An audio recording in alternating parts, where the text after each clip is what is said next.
फैसला आज लिया गया और मैं बहुत हार्दिक अभिनंदन करना चाहूंगा हमारे केंद्र सरकार के जितने भी कर्मचारी हैं और जितने पेंशनर्स हैं उनके लिए डीए और डीआर बढ़ाया गया, जिसकी टोटल लागत भारत सरकार को आएगी 6,791 crore rupees. Basically DA and DR 1 Jan 2026 से 60% ऑफ बेसिक पे हो जाएगा। 2% बढ़ा है, 58 से 60 हुआ है, 60% ऑफ बेसिक पे हो जाएगा। टोटल करीब 50 लाख एम्प्लॉयज हैं और 68 लाख पेंशनर्स हैं भारत सरकार की। इन सब के लिए बहुत बड़ा ये बेनिफिशियल अवार्ड रहेगा।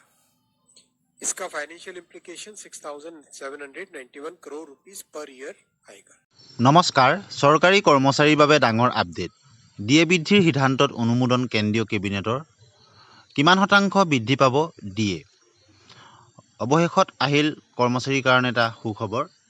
চৰকাৰী কৰ্মচাৰীৰ বাবে ডাঙৰ খবৰ। ডিএ বৃদ্ধিত অনুমোদন জনালে কেন্দ্ৰীয় কেবিনেটে। এতিয়া প্ৰশ্ন হ'ল, কিমান শতাংশ ডিএ বৃদ্ধি পাব কৰ্মচাৰীসকলৰ? আৰু কেন্দ্ৰীয় চৰকাৰৰ লগে লগে ৰাজ্য চৰকাৰৰ কৰ্মচাৰীসকলো ইয়াৰ দ্বাৰা উপকৃত হ'ব। কেন্দ্ৰীয় চৰকাৰৰ কৰ্মচাৰী আৰু পেঞ্চনাৰসকলৰ বাবে 2% মৰগীয়া বানচ, যাক ডিয়াৰনেছ এলাউন্স বা ডিএ বুলি কোৱা হয়, তাত বৃদ্ধিত অনুমোদন জনালে কেন্দ্ৰই। শনিবাৰে কেবিনেটত কেন্দ্ৰীয় চৰকাৰৰ কৰ্মচাৰী আৰু পেঞ্চনাৰসকলৰ বাবে 2% মৰগীয়া বানচ অৰ্থাৎ ডিএ বৃদ্ধিৰ সিদ্ধান্তত অনুমোদন জনায়। আৰু এই অনুমোদিত সংশোধনীয়ে বৰ্তমানৰ মৰগীয়া বানচ 2% বৃদ্ধি কৰিব।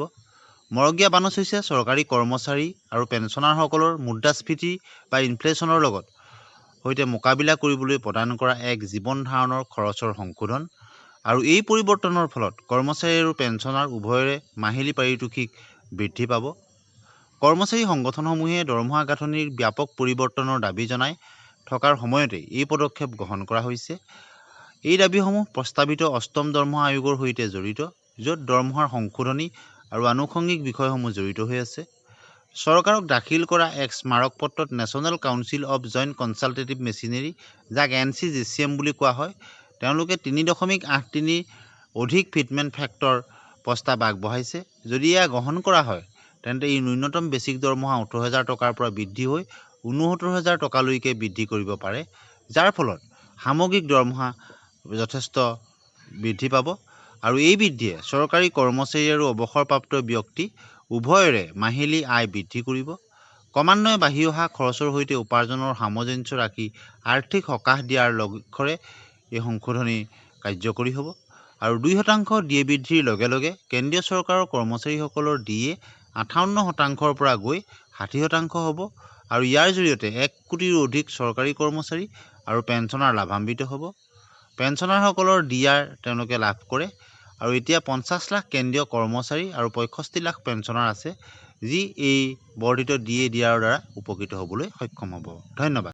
फैसला आज लिया गया और मैं बहुत हार्दिक अभिनंदन करना चाहूंगा हमारे केंद्र सरकार के जितने भी कर्मचारी हैं और जितने पेंशनर्स हैं उनके लिए डीए और डीआर बढ़ाया गया, जिसकी टोटल लागत भारत सरकार को आएगी 6,791 crore rupees. Basically DA and DR 1 Jan 2026 से 60% ऑफ बेसिक पे हो जाएगा।